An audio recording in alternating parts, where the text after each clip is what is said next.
We actually, I heard about you when I was talking to Amanda Hahn, because I read her tax book and I'm a big fan of hers. And she Yeah. started talking about like self-directed IRAs. And then I was like, my mind was kind of blown. I'm like, oh, I need to know more about this. She's like, okay, well, if you want to know more about this, this is the person to talk to. So Yeah. that's kind of how this all came about. That's awesome. I really appreciate you guys asking me to be on your podcast. This is fun. And so, what do you want to know? I'm happy to answer anything you want to know about self-directed IRAs. Well, I guess just to backtrack, kind of how did you kind of go about getting into it and everything like that? Yeah, well, I mean, nobody just like wakes up and decides, hey, I think I'm going to start a self-directed IRA company today. There's obviously a path to that, and my path started when I worked as a radio announcer for 17 years. Oh wow. Yeah. And then I moved to Seattle. And so while I was in Seattle on the air, I made friends with somebody who worked at this big property management company. She said, why don't you manage this building? So I started managing a variety of buildings in Seattle, apartment buildings. And so I did property management, radio, then got my real estate license. And then, in this way, started gradually making the switch into real estate like so many of us do. So many real estate professionals have a different background and then they get into this and just Yeah. get Right. hooked. So then I got married, became the trailing spouse, and went, we got into mortgage loan servicing eventually, and then mortgage loan origination, and then we had the big recession, right? And then so what am I going to do? Because I'm not going to make loans, I'm not going to sell houses, so what am I going to do? So I got a job with a self-directed IRA company and did really, really well there. So a couple of years after I started there, I opened up UDirect IRA services, and we're just about to celebrate our 12th anniversary. Oh, okay. Well, Oh, wow. congratulations. Thank you. Yeah. So I guess like for me, like honestly, before I read like Amanda Hahn's tax book, I had no idea there was such thing as a self-directed IRA or anything like that. So can you kind of tell us like what is a self-directed IRA for anyone who's listening and has no idea? Sure, of course. I mean, there's a lot of confusion about it because, and I think because an IRA is an IRA, it's just an IRA. But what makes it self-directed is the kind of asset that you can put into the IRA. So think of the IRA like a bucket that's going to hold your assets.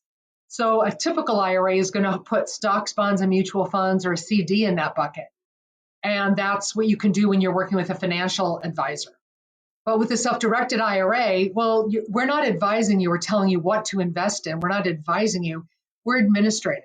And we allow you to invest outside of the stock market into real estate, private placements, notes. You can buy and sell performing and non-performing debt. You can invest in precious metals, so many different kinds of asset classes. Yeah, but most are tied to real estate. I've never heard of one either. So, how do you get started? What's the first step? Yeah, the first step. Well, I mean, if you're an asset sponsor and you're raising capital, it's super important to know that the self-directed IRAs today represent a pool of like $35 trillion that you can tap into for your deals, right? That's crazy. So self-directed IRAs got really big around 2009, around the recession, when people couldn't go to banks for their real estate deals, and people had to get creative. Where am I going to find the money? Well, you've been able to self-direct since 1975, when President Gerald Ford at the time signed the ERISA laws into effect. So ever since then, 45 plus years, you've been able to self-direct, okay, your IRA and invest outside of the stock market. But in 2009, people couldn't borrow from banks. They just weren't lending on real estate. So everyone, the whole real estate industry ran to self-directed IRAs. So if you're raising capital, the way you get started is you ask someone, do you have an IRA or do you have a 401k with a previous employer? Because if the answer is yes, then they can take that money. They don't even know that they can. You'll be telling them.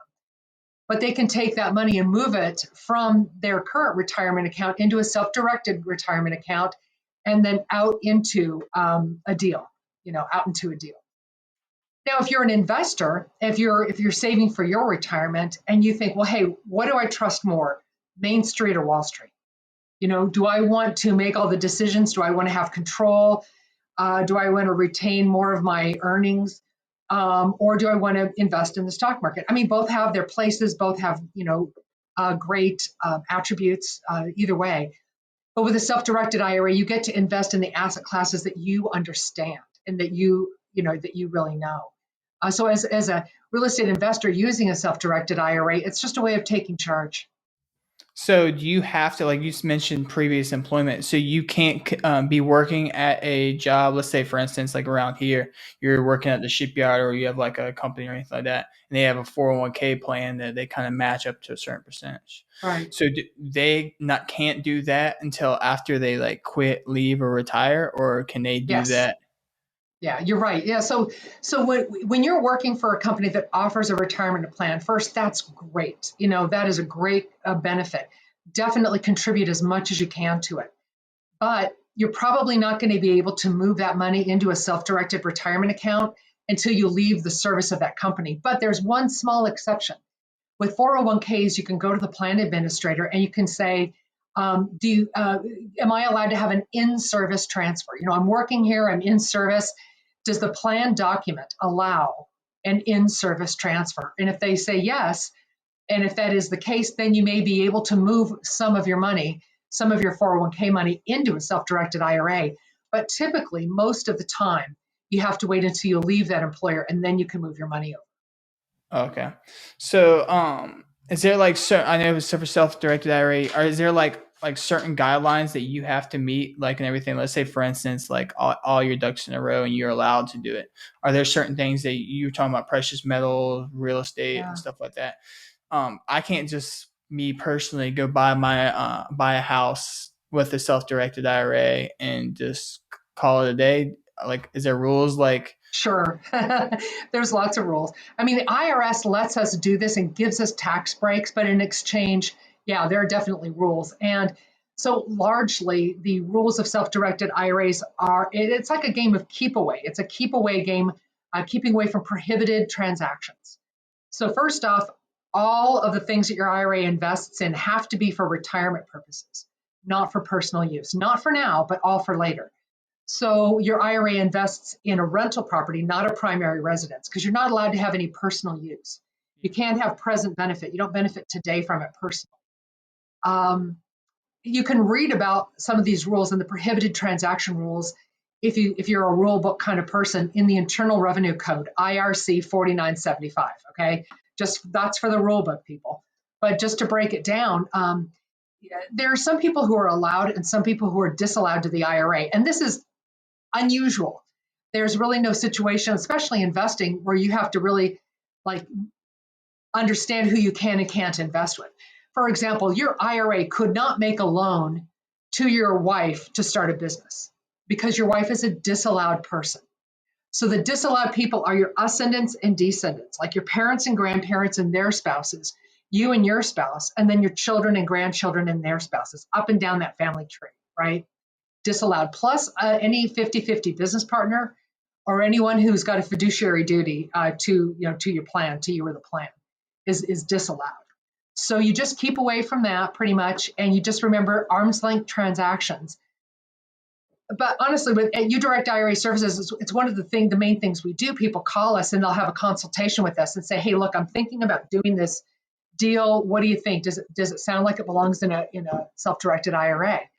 And if it's something that involves their children, or if they want to and take their IRA and invest in a company they personally own, things like that where it's not arm's length, then we can help them before they even open an account or get into trouble. But if your IRA does commit a prohibited transaction, it's like you've got all this money you've saved and now it's game over. It's no longer tax protected. That money gets dispersed to you as a taxable event. You get a 1099 and you got to pay tax. So that's why we really help our account holders to understand what they can and can't do. And we have many steps along the process where we're going to be examining the investment and working with you. And so we're going to be looking for any red flags of prohibited transactions. Ultimately, the responsibility for not committing a prohibited transaction rests on the account holder. It is self-directed. So when someone is doing this, they must, follow the rules. They're responsible themselves to follow the rules. And we do guide our account holders through the process. So I guess clarify. I can't be any of my children or anything like that, but it can't be like, let's say if I want to do a business startup, I can't be the main the main person or anything. It can only be in other people's deals, like as an investor. Correct. So other people who are not disallowed. So some of the people that aren't disallowed, by the way, are still family members. So maybe it's your brother or your sister that's going to start a business. Maybe it's your uncle or your aunt or one of your cousins. Your IRA can invest with those people. Oh, okay, so it can best with my brother. Just can't be my daughter and son and stuff like that, and like my Correct. parents and stuff, right? Yeah, that's Okay, right. and not myself. And correct. Exactly right. Okay. That's unfortunate. Really, really nice. Yeah. But so I guess to set it up, really, they would be basically, hey, I'm gonna call you. I have this certain amount of money in a 401k. They just said I can actually do this and whatnot, up to a Mhm. certain amount, and then I call you, and then how does that all about go, like setting that up? Well, sure. Like I had that very call this morning. Someone called me. She said, hey, I've got some IRAs. I've got some old 401ks from old employers. I want to pool everything together so that I can invest in this private placement. One of her friends is got a Reg D offering, private placement, also called a syndication, raising capital, obviously, to build an apartment building. And so I said, great. So here's what you do. 3 things: open an account. That's a process. Fund the account. That's another process. And then invest, which is a third process. So opening an account involves obviously filling out some paperwork. We try to make it as streamlined as possible, but there's a $50 setup fee. We need some paperwork. We need a copy of your asset statement. Like if it's an IRA, we need a copy of that IRA statement, things like that. We get the account open. Usually takes no more than 24 hours from when you give us the documentation until the account is open and you're ready to go. You got to log in, you can get in, everything. But the next step is funding the IRA. So there's 3 ways to do that. You can do an IRA to IRA transfer, like this. So it's one IRA to the other. That's called a transfer. If you're moving over an employer plan, a previous employer plan, that's called a rollover. So you don't fill out our paperwork. You go to the previous employer and you fill out their paperwork, and they will send a check into your IRA. That's the second way to fund it. And the third way is to simply write a check out of your checkbook and make a contribution. If you look at our website, udirectira.com, there's a section about contributions, and contributions depend upon the account type, your age, your income, things like this. But you can make a contribution. Sometimes these contributions are tax deductible. So you can contribute, get a tax deduction, and then have your investing growing tax-free in a Roth or tax deferred in a different kind of account. So there are tax breaks for doing this. So what I'm hearing is I have just a regular American Funds IRA, and if I were to take half of it to buy rental property, I could start up my IRA and purchase rental property with it. Yeah, so let's talk about that process if you like. Let's go through that. So obviously you're going to buy a house, so you know what that's like. I mean, there's escrow or there's some title process, and that's typical in a real estate transaction. It's all the same. But bringing the money to the table is, I think, a lot easier, because where an IRA can borrow money, and I can go into that, it wouldn't be a regular kind of a loan that you think of. But normally I'd say it's going to be all IRA funds in the deal. So you go through the whole process. Your IRA is named as the buyer. Your IRA is on the offer to purchase, it's the IRA. When you close, your IRA is on title. If you have renters, they make their rent check payable to the IRA. And the IRA owns the asset, not you personally. So that's good to know. And then we'll wire the money to closing. We'll wire the earnest money or whatever, as you direct. That's hence the name of the company, Yeah. So you tell us, I want you to wire money here, wire money there. You fill out a form. It's called a direction of investment form, where you give us permission to move your money, and we follow your instructions. So now the funds in the IRA, does it have to totally cover the cost of the rental property, or can you use that as a down payment and then finance the remaining? Right. And that is like the number one question, right? And so as somebody who spent 16 years in the mortgage industry, this one kind of blew my mind. You can use an IRA, but it's not like we normally think when we acquire, say, a primary residence. The IRA isn't so much the down payment, because normally you have to have a lot of skin in the game with the IRA, but you can get a non-recourse loan, a special kind of loan, like a commercial loan. And by the way, if you'd like a list of non-recourse lenders, we will be happy to email you a list. Our email is info@udirect.ira.com. And we'll send you a list of non-recourse lenders.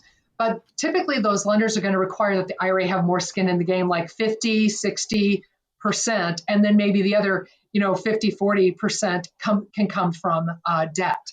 So they'll underwrite the deal and based, like any underwriter, base it on risk and tell you how much they're willing to lend based on the value of the property. But when you do that, when your IRA buys real estate, we all know, being real estate investors, real estate has expenses. And 100% of those expenses have to be paid for by the IRA. Mm-hmm. So you really need to leave a 10%, at least a 10% pad in your IRA for expenses. Like your IRA pays the closing costs, the earnest money. Your IRA pays the tax bills. Your IRA pays for the new roof and all the rehab. All expenses are paid by the IRA.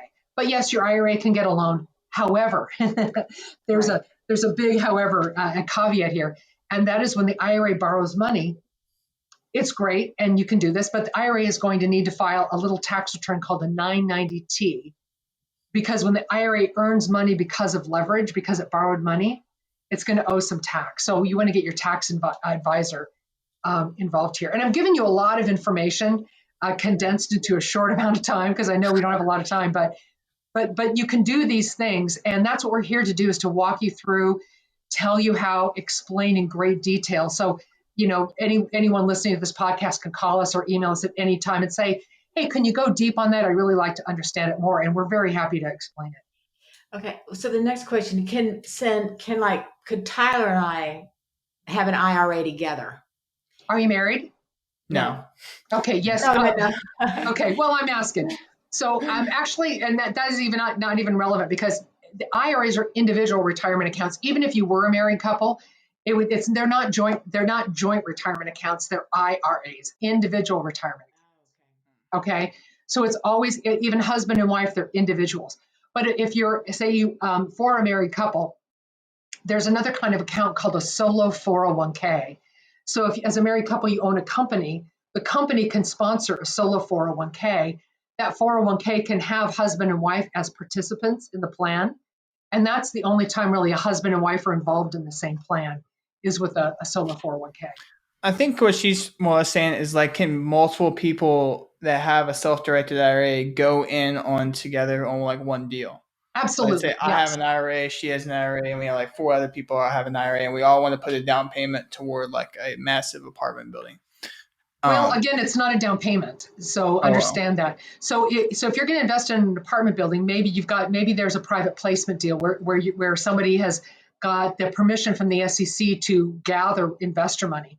Because at some point, you're not just partnering, you're creating a pool, And so you need to talk to a good syndication attorney like Gene Trowbridge, for example, and talk to him and find out, hey, am I just pooling money, or should I really, is this really a syndication, so you don't cross that line? But yes, you can partner with other IRAs. But listen to this. So say, for example, 2 of you take both your IRAs and you invest in one house. That's awesome.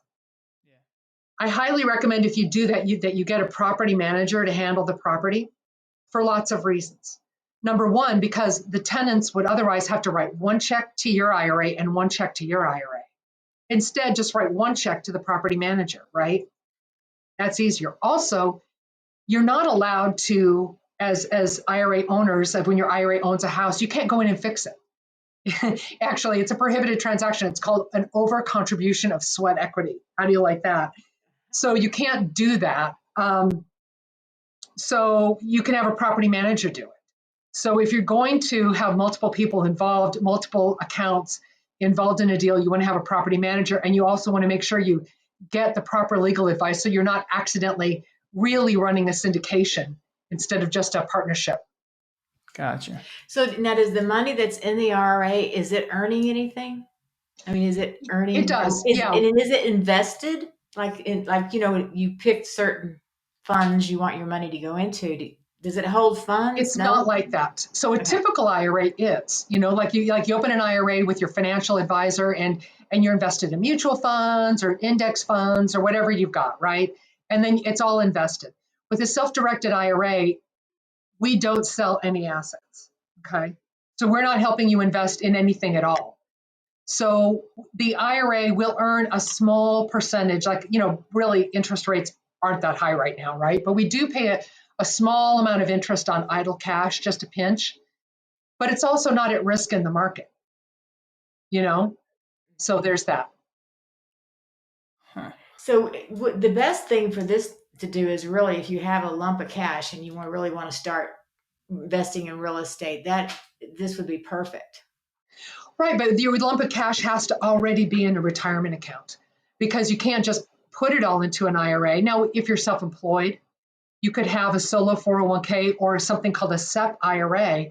Both of those kinds of plans allow you to contribute up to $58,000 or 25% of your income, the lesser of.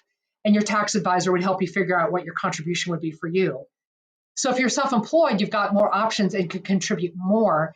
If you work for a company, or if you're an employee, you can have a plain old IRA or a Roth IRA and then contribute 6,000 if you're under 70, 7,000. I mean, if you're under 50, sorry, and then 7,000 if you're 50 plus. So lots of fine little details, but this is what we do when we talk to our account holders is say, okay, well, this is how old I am. This is what I want to do. How do I put this all together? And we answer those questions. So people who are getting close to retirement age and things like that, could I leave that to my children? What do you do? That's a really good question. That's a really good question, especially right now. Very timely because we're on the precipice of some new possible regulations that have to do with passing retirement accounts on to future generations. We had the Secure Act 1.0 last year, and that was the end of what was called a stretch IRA trust, where you could leave your IRA and to unborn generations, but that ended last year. Yeah, and so now with the new rules that may come out sometime around the end of 2021, right? We're going to see some new regulations. I don't know which ones. I know what's proposed, but I don't know what's really going to pass.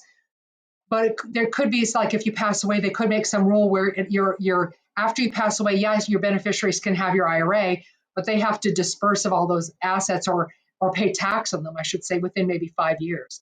So we just don't know how it's going to all shake out. We have to wait and see how those many, I think there's something like 50 different proposals that affect the retirement industry, where in my entire 15-year career in IRAs, there's never been this much proposed change. Most of it I see as really for the good of retirement. Most of these changes I see as very positive.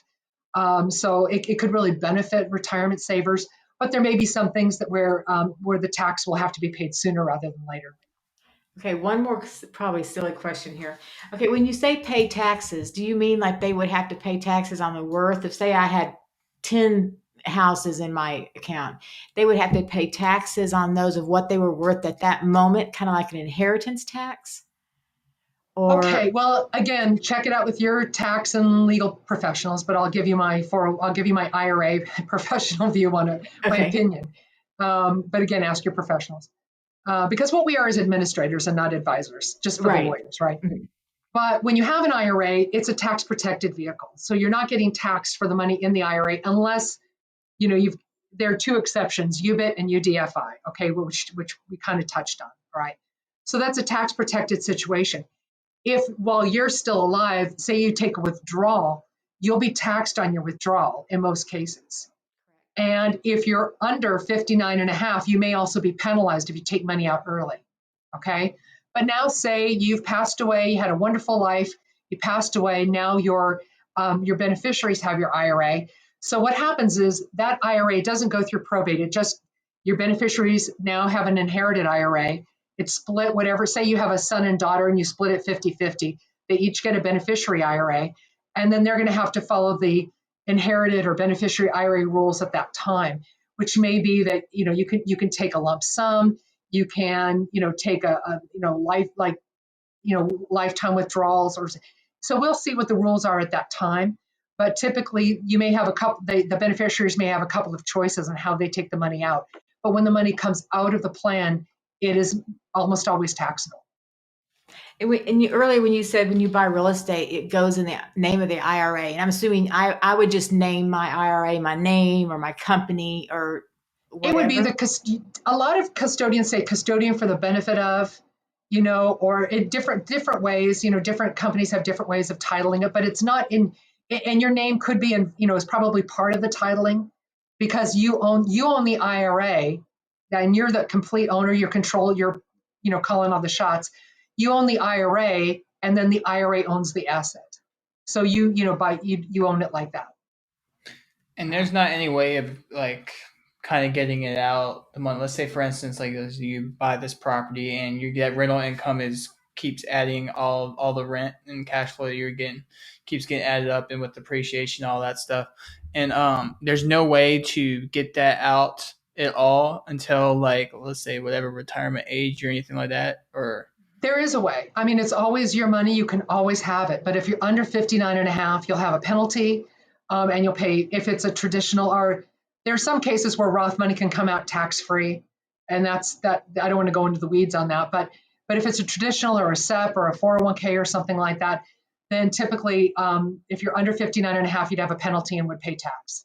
But you can have the money. What remains?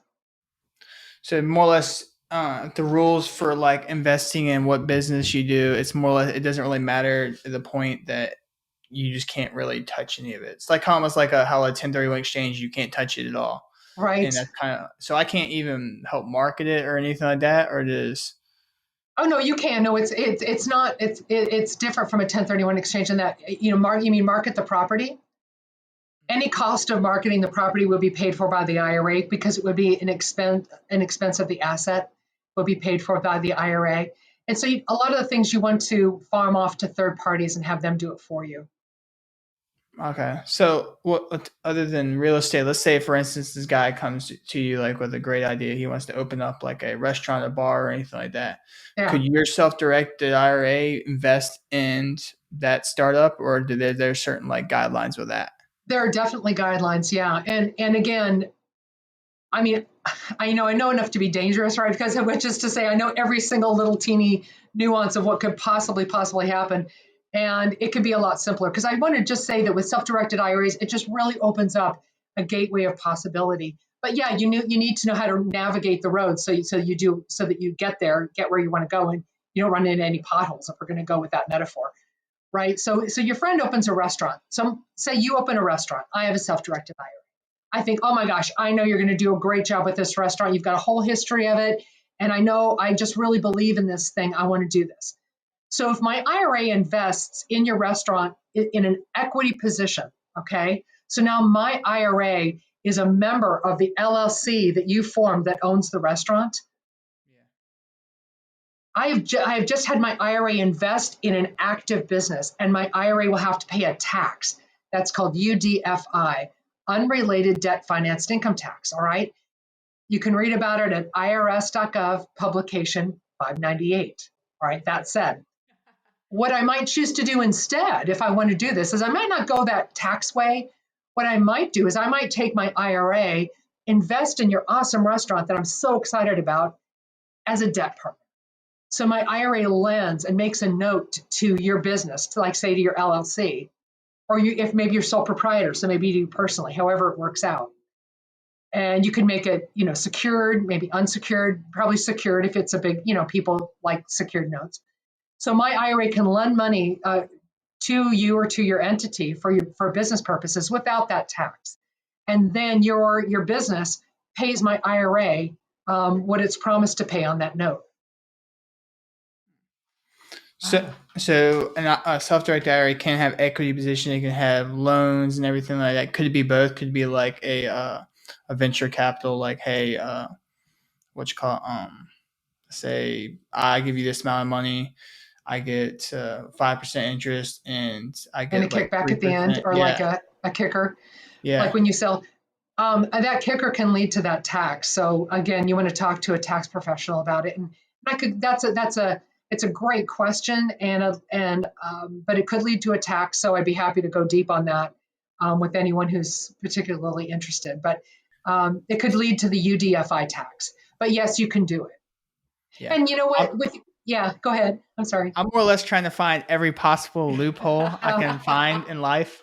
So anything I can do to like maximize something or avoid the system that I feel like is designed Yeah. to make people not successful is how to like just to more or less find like loopholes around things. So that's why I always ask questions like Well, that. this is investors. Investors are smart people that think outside the box, are always willing to go the extra mile, are going to make that deal work.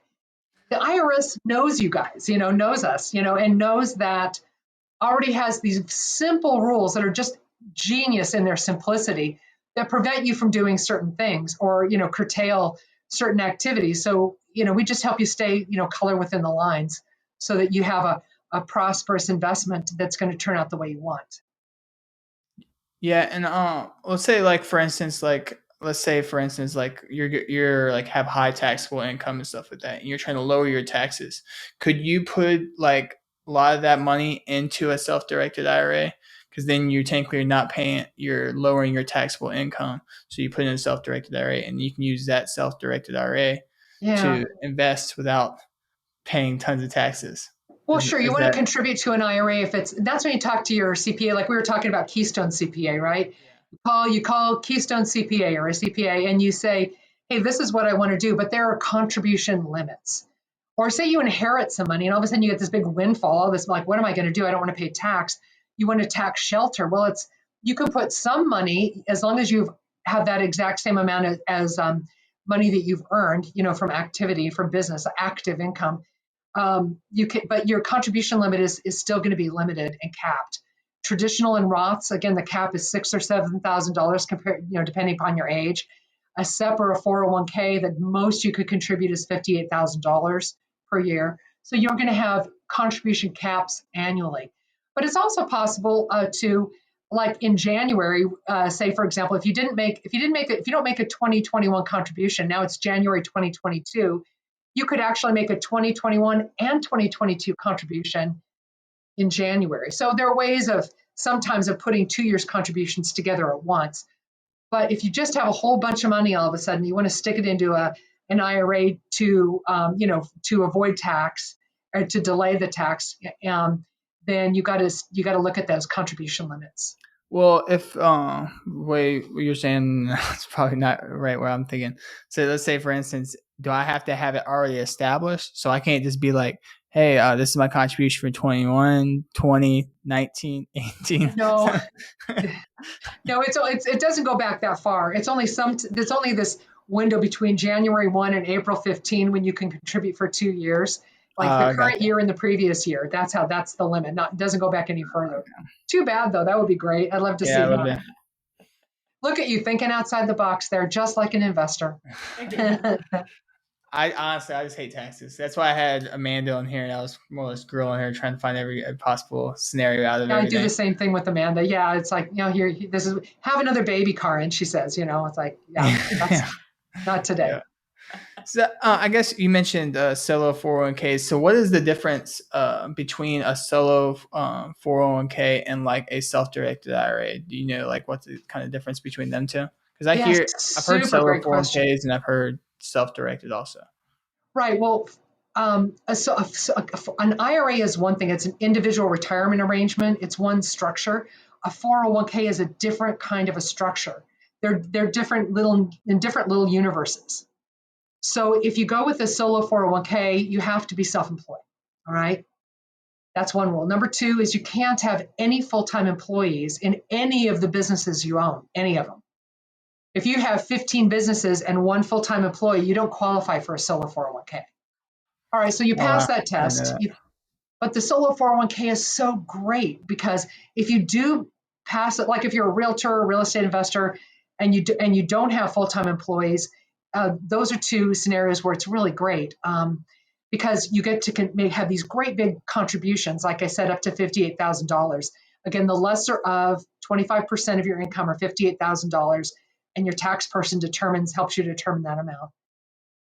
So great big contributions. You can split it up between some can be Roth and some can be, pre-tax, pre-tax and after-tax buckets. It has two buckets, an employer and an employee bucket. So and there are a lot of other bells and whistles. Like you can actually borrow money from a 401k, a solo 401k, for personal use. You can borrow money from a solo 401k. You can borrow $50,000 or 50%, the lesser of $50,000 or 50% of the account value.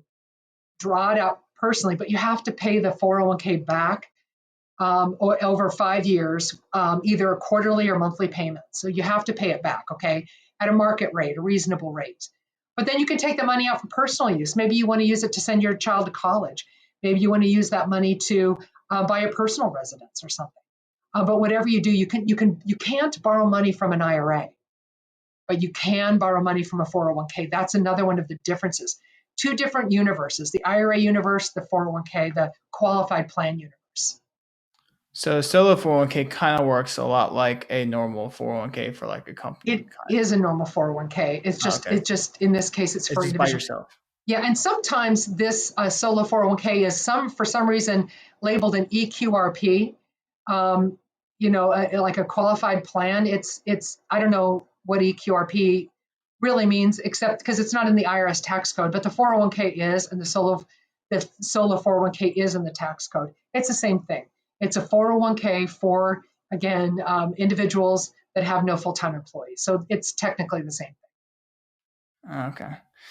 Well, I mean, I feel like I've learned a lot, but I guess the main reason we kind of wanted you on here was because real estate and business in general is super expensive to get into, and if you don't have money, it's really hard to really get there. So I was trying to think what's certain ways that you can kind of tap into to help finance certain deals and everything like that. So when I read Amanda's book, The Tax Savvy Real Estate Investor, that was the first time I heard about it.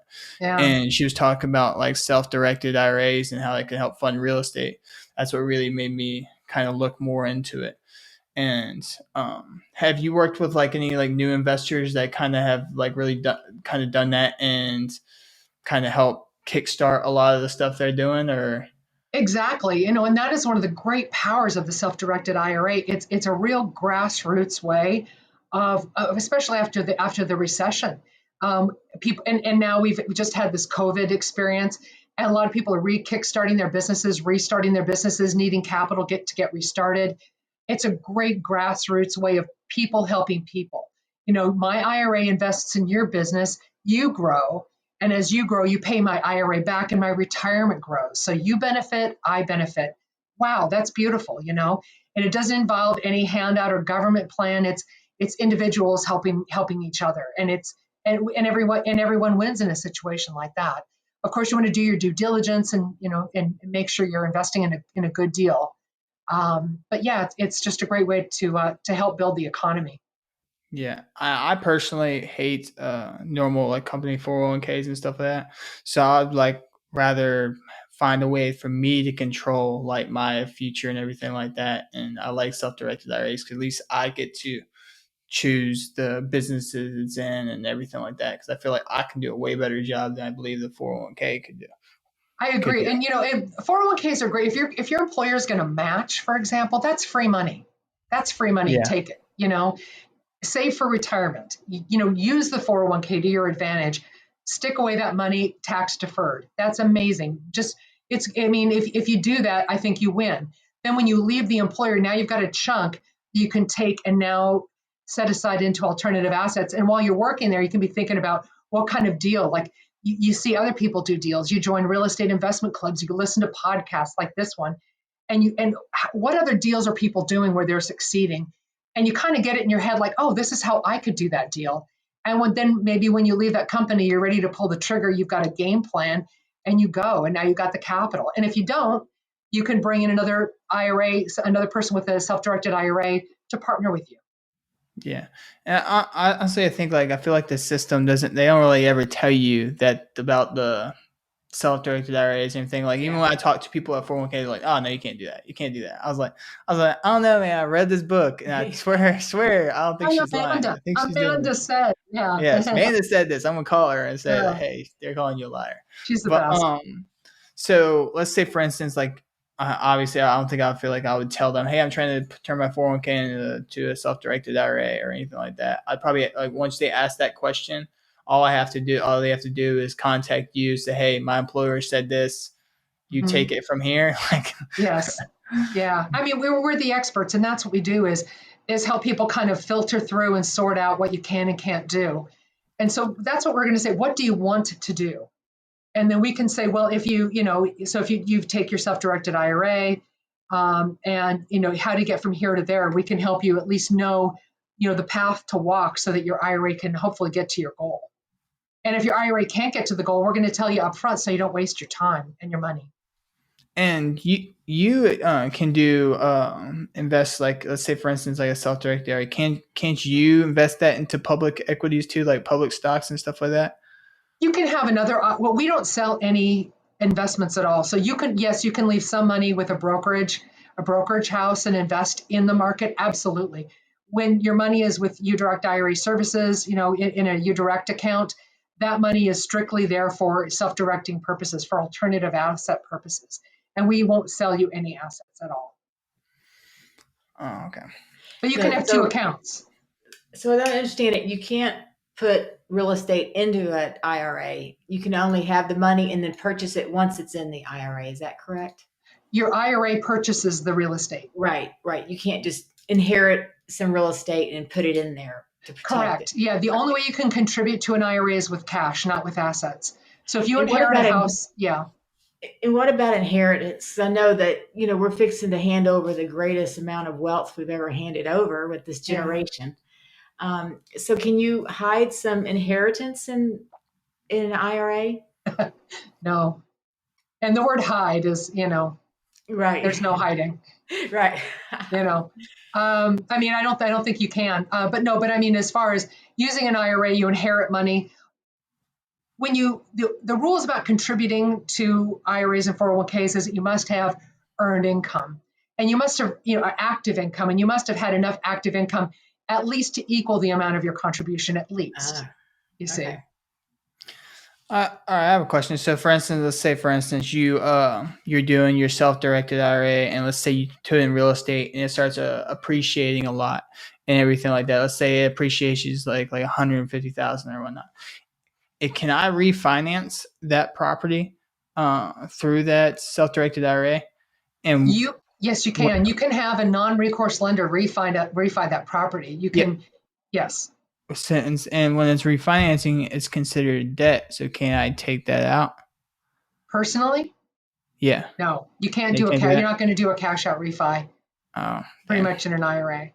But what you could do is talk to a non-recourse lender. You're never going to have personal use of the IRA money. IRAs are for later. They're for investment purposes only, not for personal use. And when you take the money out, you get taxed. And if you're under 59 and a half, you get penalized. I know the look on your face. I know, but you look at like that because you're not near retirement age. But when you're near retirement age, you're like, yeah, I'm almost that age anyway. So what's the big deal? I'm like 29, so. Oh my gosh. All right. Well, you know what? Be your own best friend, because guess what? You're going to be that age one day. So just be your very best friend and save now for later. And you're going to be just knocking yourself out, patting yourself on the back that you did this for yourself. And you'll be so happy that you set yourself up for success like that. So I guess I have a personal question. Have you ever self-directed anything into a deal or anything like that? You better hope so, Yeah. Like, what am I doing here? I have, yeah. I've invested in some, you're talking a little bit about, Kim, about the silver tsunami, right? Kind of how all these people are turning 65 every day. I think that's what the silver tsunami is all about, right? Big transfer of wealth, generational wealth. Absolutely. And so I invested in some, I guess, retirement homes, like care facilities with my self-directed IRA. So I invested in a private placement, right? And it was a long time ago. And I thought, I don't know, I don't even know what happened to this. It wasn't a tremendously large amount of money. I thought, well, maybe I just never heard about any of it. And I was really busy, my kids are out now, but I mean, like raising kids and running this business and, being busy to really pay too much attention to that investment. Well, then 7 years later, all of a sudden I get this gigantic payoff. So I invested in this, and it was actually a REIT. I invested in this REIT, and it just baked there forever. And then one day they have a liquidity event, and there was a big payout. So that's what I did in my Roth IRA. So that money came back to me, tax-free. So I could take it out of my Roth tax-free 59 and a half, you can take it out tax-free. So there you go. Okay, so technically, if you just kill it all the way up to like 59 with your self-directed IRA, once it's 59 and a half, start taking it all out. I can start taking it out if you want to, or just leave it there so you have it so it's sitting there tax deferred. I mean, it's still tax-free, right? Because it's Roth money, but I mean, work with with a professional to help, like have layered, basically cash flow, different cash flow from different assets. Your IRA being one of them, but yeah, if you have a Roth IRA and you've had a Roth IRA for at least 5 years and you hit 59 and a half, you can draw the whole thing out tax-free, right then if you want to, or you can leave it there and let it bake some more. So. Yeah, so I guess you vested someone in, was it a public REIT or like your friend? A private REIT. Okay, private REIT. You vested private REIT, put such money in it. 7 years later, you just they had a huge payout, and you were able to just maximize that money like crazy because you used your company's 401k to invest. No, the two are completely separate. Those two, our company's 401k and my self-directed Roth IRA don't touch each other. They're completely different. So can anyone turn their Roth IRA into a self-directed IRA? Absolutely, yes. So if I have, let's say, for instance, I had a Roth IRA where I was just paying taxes up front and voting later, and say that you have tons of money in a Roth IRA, you can turn that. That's pretty easy to turn that into a self-directed IRA, right? It's called a transfer. You can transfer a traditional, a Roth, SEP, simple, spousal, inherited, all these different kinds of IRAs, IRA to IRA transfer. So they can all become self-directed and just invest in different kinds of assets. The IRA, it's an IRA. All the rules are the same. It's just now it can hold a different class of assets. Huh. All right. Just for someone watching this, just explain to us the Roth IRA, the difference in the Roth and the traditional. Yeah. I take a class once every 3 years for my designation called CISP, Certified IRA Services Professional, right? We have a day on the Roth, so I could go, but I'll just be succinct here, which is to say a Roth and a traditional have similarities. They have similarities in that and how much you can contribute. Again, 6,000 if you're under 50, 7,000 if you're 50 plus. Okay, that's the same. Say you're 49 years old and you can contribute $6,000. Well, it's not just for one account. It's $6,000 for, if you have a traditional and a Roth, it's $6,000 for those two combined. So it's not 6,000 and 6,000. It's 6,000 combined for the traditional and Roth. That's good to know. All right. Yeah. We'll start there. But where they vary is that the traditional IRA, the money goes in. A lot of times you get a tax break for contributing. And so it goes in, tax deferred, but it comes out taxable, right? But while it's in there baking, it's tax deferred. With a Roth, the money comes in after you pay. It's after tax money that gets contributed. So you're not getting a tax write-off. The money grows tax deferred and comes out if you meet two qualifying events, which would be like one qualifying event would be having a Roth IRA for 5 years, and the other would be turning 59 and a half. So if you meet these qualifying arrangements or, really kind of like milestones, then you can pull the money out tax-free. So that is kind of the difference between the two, is the tax treatment. Yeah, that's wonderful. And so you can just take your Roth IRA and put it into a self-directed.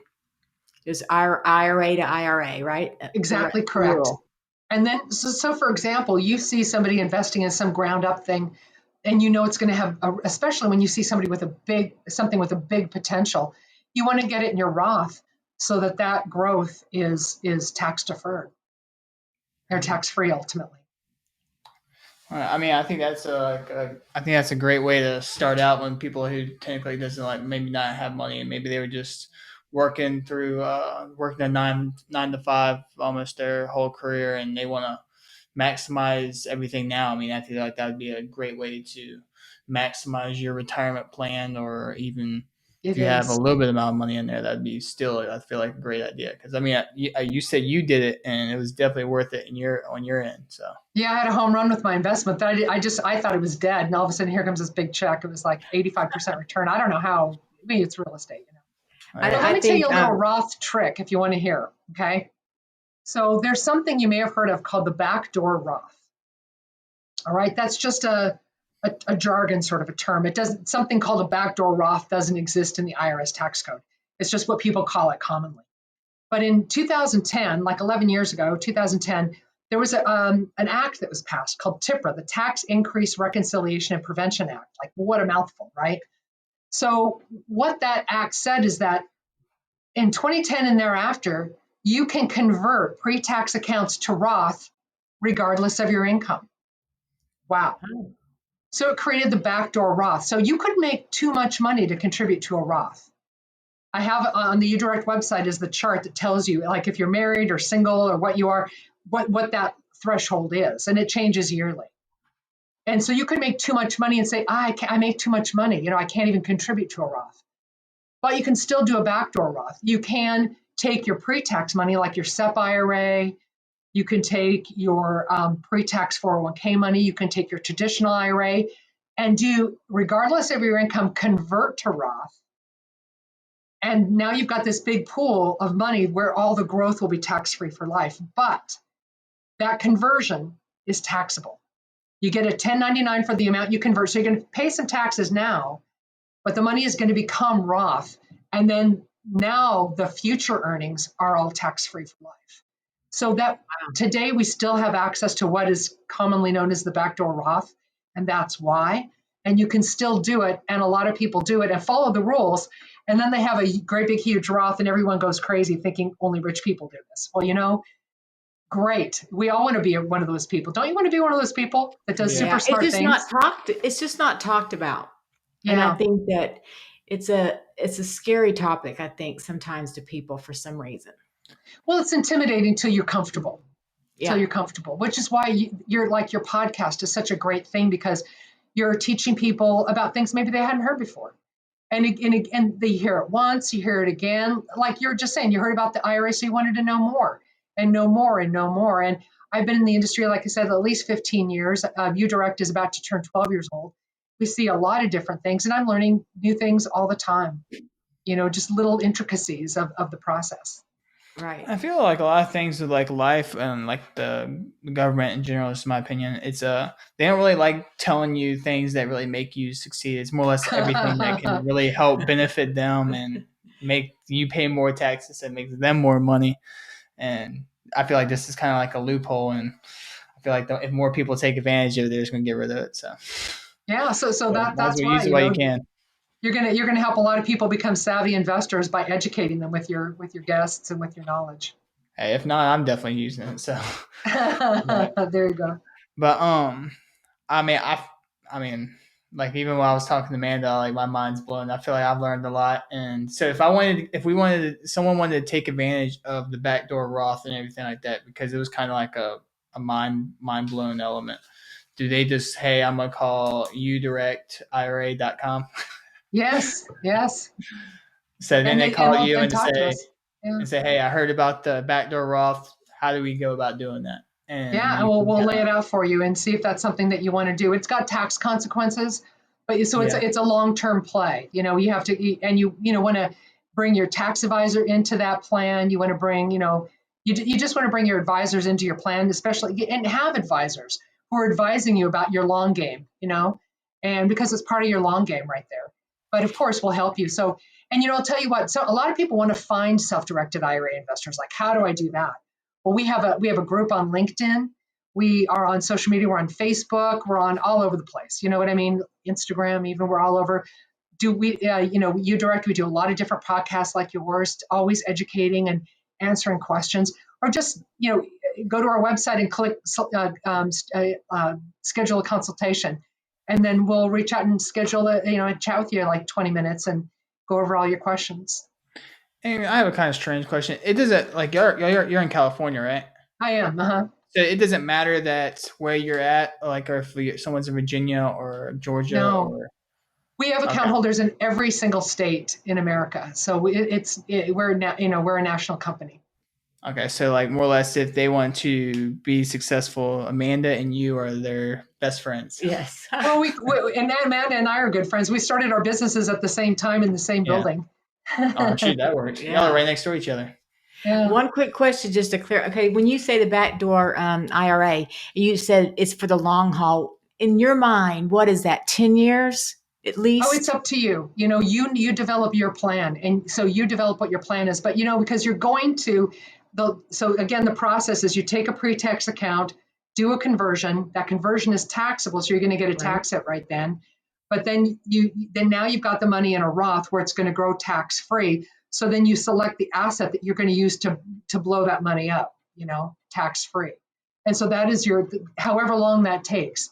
Maybe long term is 5 years. I don't know.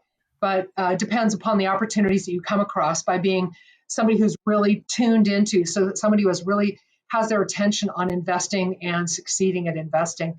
And you listen to other, awesome podcasts where people are telling you this is how you succeed at investing, and take all these little tidbits and apply them to and develop your own strategies. Right. So there's really no rule. So somebody say already, my age in 60s, I could still do it knowing that our lifespans are longer now. Yeah. So you could do it and let it sit there for 10 years. Absolutely. So. Absolutely. Yeah. And by the way, there's no limit on the number of IRAs you can have. It's just the amount you can contribute to.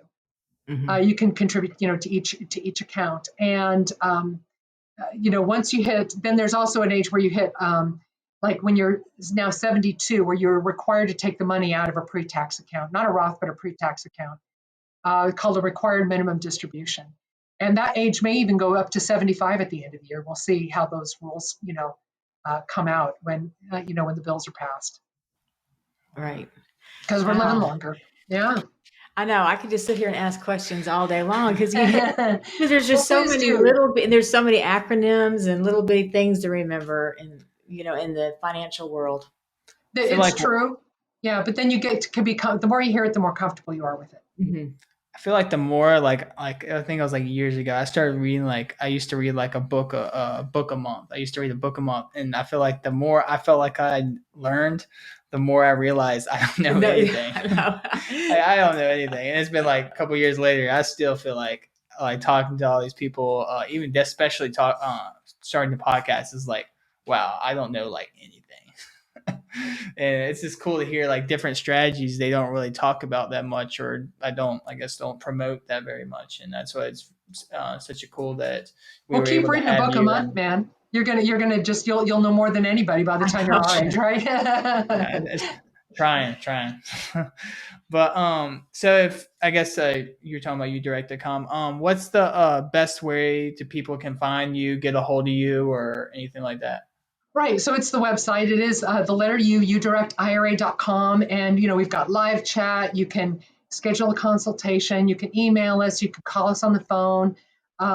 Just, of course, it's technology age, We even have a fax machine. If you really want to go old school, you can fax us. So it's really easy to get a hold of us. And all these social media outlets, we're all over social media. You can leave us a message on our Instagram and we'll find you somehow, so lots of ways to get a hold of us. So what's y'all's Instagram name? I don't think I follow you. Udirect IRA. Udirect IRA. All right, there you go. I'll follow y'all right after this. All righty. I'll follow you back. So you on Instagram, Facebook, LinkedIn. LinkedIn, okay. And what else? Still just Udirect IRA, right? Yes. Okay. Udirect IRA. You betcha. TikTok, Twitter. Yeah, there's tons of them now. Yeah, but, Twitter. We're on Twitter. We're not on TikTok yet because that's next. I'll get my my kids to do it. Yeah, there you go. Same here. That would be really impressive. You get your kids talking about IRAs. That'll blow everyone's mind. Yeah. Well, they love it. They believe me. They've been raised. They can. They know how to do it. They have Roth IRAs. All right, get them straight. But I really appreciate you coming on here. I think you're gonna like just hearing things that we don't actually really hear about very much, and that's kind of the main reason we started this channel is to find people like you about systems you don't really hear